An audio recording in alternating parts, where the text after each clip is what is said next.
E-King Fight News. I'm on the road, guys. I'm on the road. But I just want to say shout out to Hatman Strikes Back. And it's time for Wladimir Klitschko to hang up the gloves. And I'm not saying this from the standpoint of he lost, he got knocked out, he's done. No, man. Wladimir Klitschko put out his best performance. Just in terms of entertainment, in terms of finally showing what he's got on the inside. You know, we always knew this guy was an A-class athlete, A-class conditioning, A-class fucking punching power. The guy's massive power, beautiful technique. He's got one of the best heavyweight jabs I've seen since Lennox Lewis. And he could throw a wicked left hook off that jab and fake out 90% of fighters and completely turn them on their heads. But he's always been criticized for his chin and his lack of inside fighting, which, you know, those are just elements that he hasn't been able to master in terms of defending his chin properly and inside fighting. He's never had to do that because he's always been able to dominate on the outside and grab, right? So Vladimir's taken that all the way to being a champion for how long? So many years this guy's been fucking champion. Definitely an all-time great. Definitely. Like, he probably, anybody with a lick of power and stamina would be able to take Wladimir out. Like, I think a guy like Joe Frazier, but you really never know, because I'm just thinking about classic heavyweights. Joe Frazier been knocked out by Foreman, right? So Foreman was a monster, but who knows if a guy like Klitschko could do that to him? Who really knows? But Smoking Joe could slip a jab and rip a left hook, and he'd probably have enough heart to take out Klitschko. It really depends on how his punch would have affected him. But Klitschko's a real solid fighter. Like, really one of the best heavyweights, I think. Just technically, I've seen in a very long time. But his time is up, man. His chin got cracked. The second Anthony Joshua landed that uppercut, the fight was over. And it could have been over the first time, but Klitschko just got up with a fucking vengeance. Like, you could tell he wasn't that hurt from the first knockdown. That was more of a flash, but that uppercut in the 11th was just lights out. His legs were gone after that.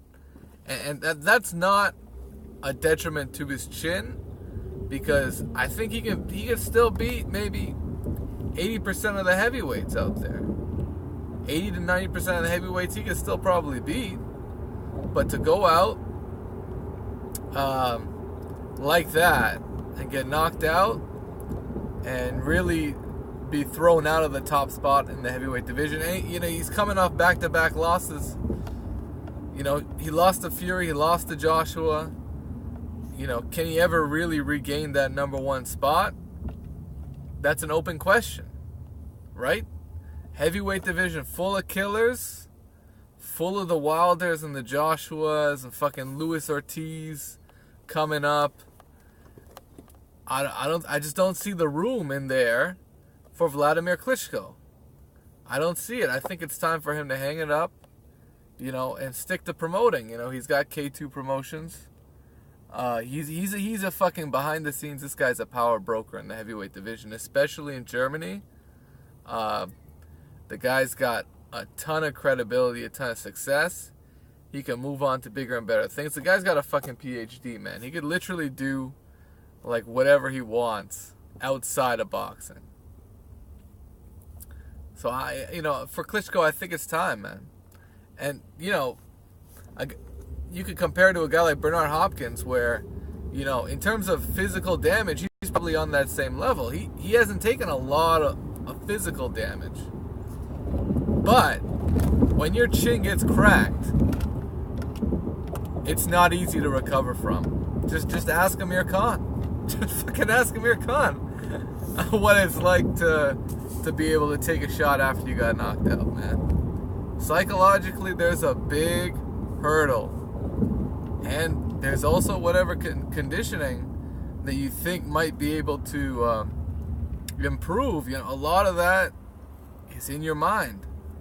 And some people have that natural physical ability to take a punch, and some people don't. And Vladimir's always been chinny, all from the beginning to the end. You can see it. You can see it. That's why he fights in the way where he absolutely wants no parts of fighting on the inside.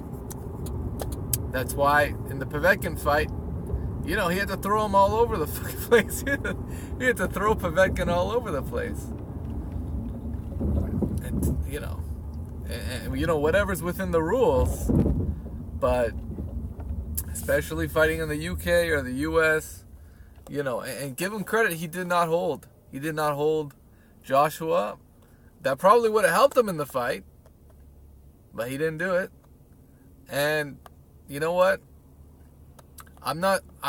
Ultimately, in my view, you can't, if you can't be number one, why even lace up the gloves? You know, you could be a prize fighter, but that's something very different than fighting, that's something very different than fighting to be the best, you know?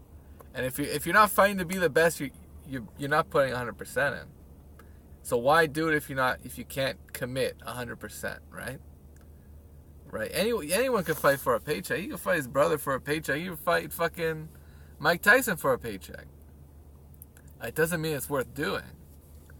So I think this guy's already an all-time great. I think it's time to hang it up, man. I think it's time to hang it up, man. Do we want to see Wladimir Klitschko get knocked out again? He'd be putting himself in a situation where he's gonna either, give someone else that sort of elevated status by being the guy to lose, or giving someone else that credential that he beat Klitschko, or he can give Joshua a rematch. You know, that to me is one of the all-time great heavyweight fights in this modern era of boxing. And to be honest, I think that's the only reasonable fight for him to take. It's a Joshua rematch. That's the only fight that makes sense. He can fight Deontay Wilder. That would also make a lot of sense and a lot of money. But the Joshua fight makes more money, and he's already guaranteed to enforce that fight as per his contract, because there is that rematch clause if he wants to exercise that. So we'll see what Klitschko does. Ultimately, if he doesn't want to rematch Joshua, I think he should just retire. You know, I think he should. And I'm saying that as looking back at his career, and it's up to him if he wants to take that risk and potentially get knocked out again. You know, get laid flat out by a guy like Deontay Wilder. I wouldn't mind seeing that fight, but he's a guy that's done it all, and what is he really fighting for at the end of the day? If he's fighting to regain a championship, he could try and fight Joseph Parker, but what the fuck is he gonna do after that? He's gonna hold the belt hostage? Because he fought a lot of bums. He fought a lot of bums, and there was a lot of bums in the top 10s of heavyweight rankings, you know, even blew up cruiserweights like Jean-Marc Mormec, or Jean-Marc Mormec. I remember those fights, man. Don't be sleeping on Klitschko's resume. It is kind of, there's a lot of filler in there. But the man, you know, he put in a lot of work. He beat a lot of top guys, you know, Eddie Chambers was a top guy back in the day. David Haye was a top guy. He beat David Haye at his fucking peak, man. And I mean, actually, David Haye, his peak was really in cruiserweight, but you know, he had some glory heavyweight days, and he picked David Haye apart, man. He picked a lot of guys apart. Sam Peter whooped his ass. He didn't look good doing it. He didn't look good. But you know, even some of the young heavyweights, he beat that fucking guy who got knocked out by Ortiz. I forget his name now. Y'all know who I'm talking about. Anyways, King Fight News. I think Wladimir Klitschko, it's time to hang it up, man.